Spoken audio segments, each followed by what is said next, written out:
Okay guys, this video is about seed propagation. Now if you have a bit of a look here, I've got a bunch of different kinds, or different seeds, but they're supposed to be all the same. Giant Ford Hawk, silver beet. And what I've done, I've put them in a bit of kitchen paper, put the seeds in there, wet them down, put them in a plastic bag, and then I put them in a dark place. And they sprout, they grow a root, and then I'll show you what I do with them afterwards. Now the reason for this is because I don't have seeds that don't sprout. I guess I should say the seeds that sprout and grow a root and begin to grow are a sure thing. So let's go and have a look at my seedlings. Just take you inside my garage. Now this is a controlled environment. So in the winter I have heat mats. I have two lights here that you can see, grow lights. And this way I never have a plant that fails. Very seldom. I might get one that fails out of 20, but you always have spares. So once they actually shoot and grow, and you've seen me do this in previous videos, I plant them into a medium. Yeah, especially those ones that are harder to grow. If it's lettuce, in this instance I'm putting them in an NFT system, sorry, but I'll put 4 or 5 or 6 seeds in each one, and once they grow up, as these have, I cut the smaller ones off and let the biggest ones keep growing. Now the other thing about this, these lights are fine for keeping the temperature, around 25 to 30 degrees, depends on the day. And this is in my garage, which is pretty warm. Around 25 to 30 degrees. And the seedlings seem to love it as long as they have plenty of water. And you can see in here, there's water in the bottom there, and I haven't started to feed them any nutrient at all. The same with in here, if I can show you, yes, water. These ones I water by hand. Anyway, I'll show you all that later. Now the other thing, apart from having a controlled lighting environment, is I have a fan. It's just an old fan. And when these get a bit bigger, I'll turn the fan on. And I've had them on the tomatoes for quite some time, but these tomatoes, I have no room to put them. And what the fan does, it strengthens the plants and their stems, etc. Quite important actually. I just have it on low.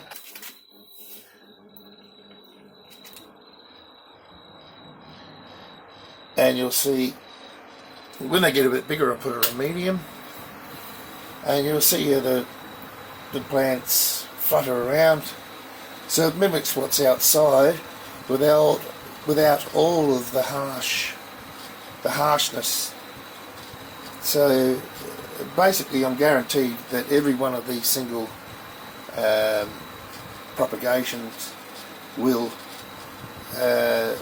come to fruition in the garden. So I don't have empty pots, I don't have any problems with stuff dying off, because you let them get large enough and they're strong. So yeah, that's the first part of it, seed propagation. Hi guys, I just wanted to talk tonight about seedlings or raising seeds because I'm in the stage now where I'm between crops because of the wet weather, etc., and I've just let them go because it's been very difficult outside. But the greenhouses are a different story altogether because they're a closed environment. Now, if I can show you, these are black crims over here. They're leftovers. I had 10 left over. You never know what's going to happen. They're really in beautiful condition, nice and strong, but they're beginning to get root bound. So I managed to give 5 of the 10 away, but I still have 5, and I can't bring myself to. I'm not going to throw them out. Anyway, if you look here, so these are the medium that these tomatoes are in is vermiculite, and you'll be able to see that these are in vermiculite as well, and so are these ones here.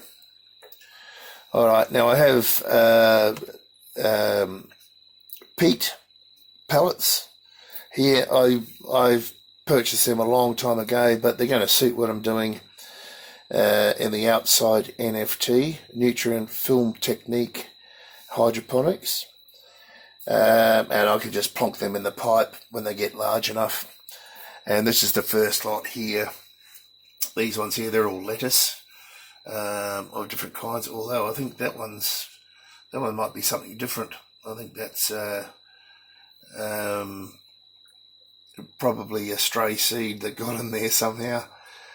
I think that's basil, just from looking at it. All right, so they'll go up first, and then I've got another bunch here to go into the rest of it. I've got 36 holes in that particular system, so that should do all of those. Now, these ones here are going to go in the NFT system on the side of my water tanks. Or I can also put them into the ebb and flow system. But sort of an ebb and flow system. But anyway, that's down the middle of the one, if you watch the last video, down the middle of where I've put all of the tomatoes in the greenhouse. Oops. So they're all, these ones from here up, you can see they're a bit larger. They're all Chinese vegetables like Mizuna. Look, I can't remember the names of them. It doesn't matter. I just want to grow them and eat them. And the same here. Mizuna, Mabuna, Chinese kale, coming back to mind now. And these are the same, but these I was going to try in the greenhouse as well. Whereas these ones here, and they're all different kinds. They look the same at the moment, but when they grow, you'll see them looking, unique. But I can use any one of those or those in any of the hydroponics. And of course, these ones are going into the outside hydroponics because it's a different format.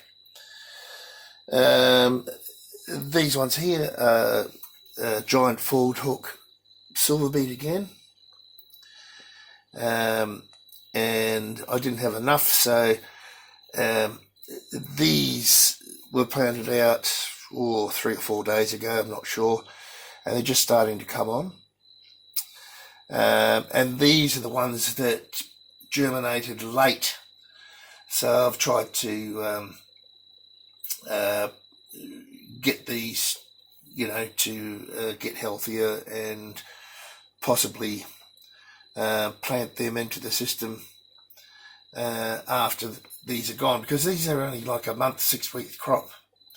But whereas the silver beet giant forward hook, which I like, it's 2 years. Yeah, they'll just keep going and going and going until something goes wrong, which happens. It's gardening. So, you know, I can put these in soil. I can put any of these in soil. So it doesn't matter if you want to propagate or raise your seedlings this way, you can put them in soil as well. There's not a problem whatsoever. Now, another thing I do, I water these manually.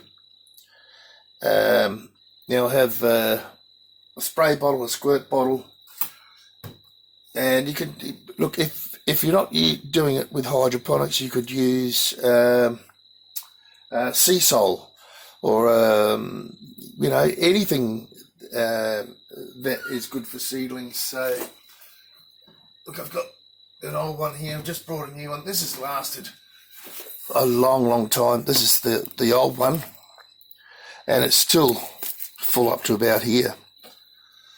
And I've had that for, what, 5 years? Truly, you don't need much. So I brought another one here.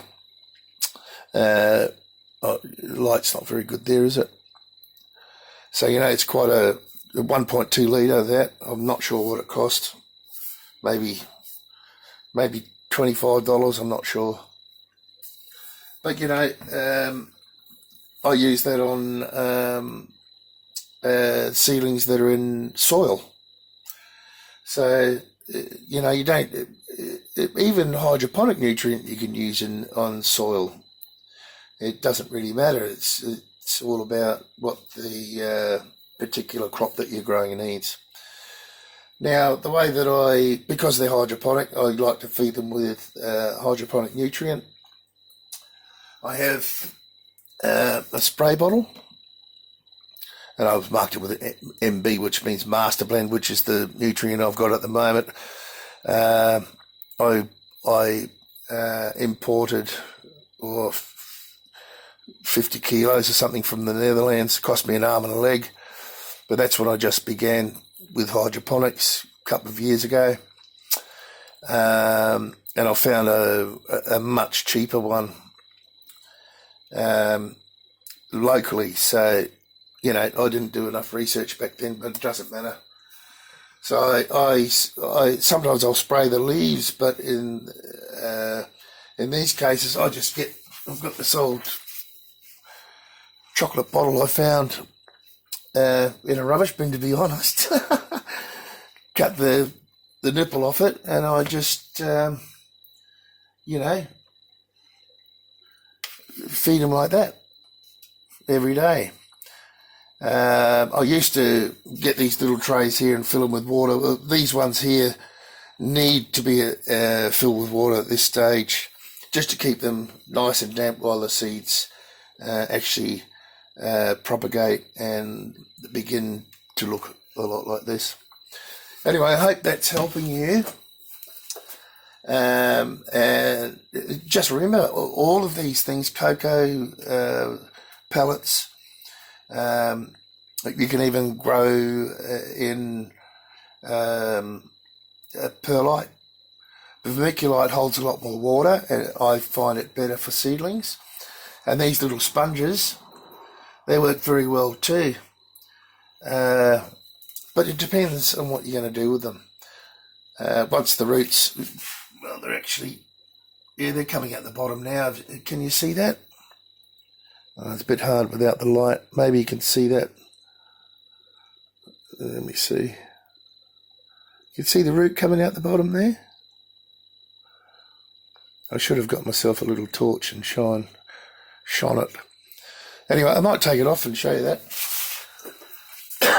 Excuse me. So I'll put that back so we can get a more hands-on approach here. It's on the tripod, as you might know. So if I can get down in here and show you that. So you see the little root poking out the bottom? That one's not quite through yet, but it's better if you can, see there's a larger root coming out the side. It's better if you can put them in these little sponges, and they're quite cheap. When the roots are actually long enough to poke through the bottom. but these looks like they're all going to survive well. Not sure about these silver beet here, which I've tried to salvage, and some of the seeds are still stuck to the top as well. A couple of other things here. I've got some bunching onions that I've put in these larger pots here, just in soil and cocoa peat and perlite. So hopefully they'll come up. I'll put them in a drum, and they're just perennial bunching onions, so they just keep going and going. And I needed a few more chilies there, long chilies. Here I've still got my apricots drying out. Haven't got round to those. And this is the first lot of carrot seed. And down in here, these are nasturtium seeds that I've got off my nasturtiums, which are very good at attracting pests away from other crops. Anyway, that's it for now. Hope this helps some of you if you're having trouble raising seeds. So we'll talk to you again when I've got something else that's important to say, I guess, as far as growing your own food. Cheers.